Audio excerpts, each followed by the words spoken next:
মুখ্যমন্ত্রীর নির্দেশের পরই অ্যাকশনে পুলিশ। বুধবার সকাল থেকে জেলায় জেলায় বাজারে হানা টাস্ক ফোর্সের আধিকারিকদের। বাজারে অভিযান রাজ্য পুলিশের এনফোর্সমেন্ট ব্রাঞ্চের আধিকারিকদেরও। তাহলে তুমি দেখো আগামী 10 দিনে এই দামটা যেটা বেড়েছে সেই দামটা আগের বারের দামে চলে আসবে।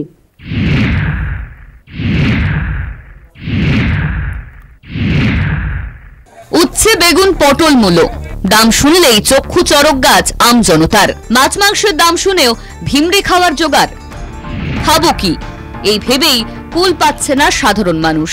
গত কয়েকদিন ধরেই শাকসবজি মাছ মাংসের আকাশ ছোঁয়া দাম। পেঁয়াজের দামের ঝাঁঝিয়ে চোখে জল মধ্যবিত্তের। কি উপায়? কবে দাম কমবে? লম্বা হচ্ছে প্রশ্নমালা। এই আবহে মধ্যবিত্তের কথা ভেবে কড়া নির্দেশ মুখ্যমন্ত্রীর। কালো বাজারে নিয়ে সতর্ক করেন মুনাফাখোরদেরও।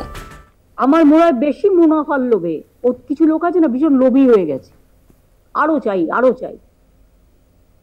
ফলে এর পেছনে কৃত্রিম একটা চাহিদা তৈরি করা হয়। মুখ্যমন্ত্রীর নির্দেশ পাওয়া মাত্রই নড়ে চড়ে বসেন আধিকারিকরা।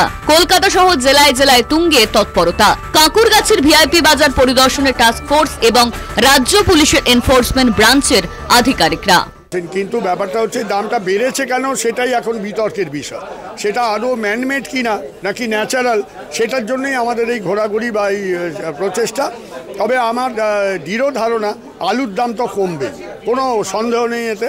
সবজিটা আমরা দেখছি এখনই আমরা হোলসেল মার্কেটে যাচ্ছি, ওখানে দেখে গিয়ে আমরা কথা বলছি। পশ্চিম মেদিনীপুরের চন্দ্রকোনায় সবজি বাজার আগুন, মধ্যবিত্তের পকেটে টান, সমস্যায় সাধারণ মানুষ।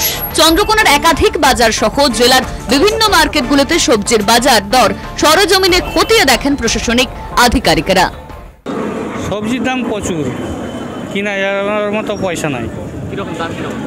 যে 30 টাকা ছিল আজকে 40 টাকা, পটল হচ্ছে 40 টাকা। সবজি মানে হয়নি, গাছে ফলনটা কম বৃষ্টির কারণে আবার অতিরিক্ত ধরনের কারণে। বীরভূমের বাজারগুলিতেও আলু পটল বিকোচ্ছে চড়া দামে। তবে মুখ্যমন্ত্রীর নির্দেশের পরে বীরভূমের সবজি বাজারগুলিতে পুলিশের হানা। বোলপুর, শিউরি, রামপুরহাটে অভিযান বীরভূম জেলা পুলিশের এনফোর্সমেন্ট ব্রাঞ্চের। পার্থক্য তো এখন তো কিছু বুঝছি না, এখন তো চড়াই চলছে। কমের দিকে তো পেপারে দেখছি যে কম করার জন্য দিদি বলেছেন, কিন্তু এখনো পর্যন্ত কিছু কমলো না। তা কমলে আমাদের একটু সুবিধা হয়। এবং আমরা প্রথমে অ্যাওয়ার করব সবাইকে। অ্যাওয়ার করার পরে যদি কোনো ডিসপুট পাওয়া যায় আমরা আইনানুগ ব্যবস্থা নেব আমাদের বড় সাহেবের নির্দেশ মতো। মুখ্যমন্ত্রী একই ছবি হুগলিতেও। চুচুড়ার খড়ুয়া বাজার, মল্লিক কাশেম হাট, শেওড়াফুলি পাইকারি বাজারে অভিযান ক্রেতা সুরক্ষা দফতর, কৃষি বিপণন দফতর, বিপর্যয় মোকাবিলা দফতর ও নিয়ন্ত্রিত বাজার কমিটির আধিকারিকদের। আসানসোল হোলসেল বাজারেও সাত সকালে টাস্ক ফোর্সের হানা।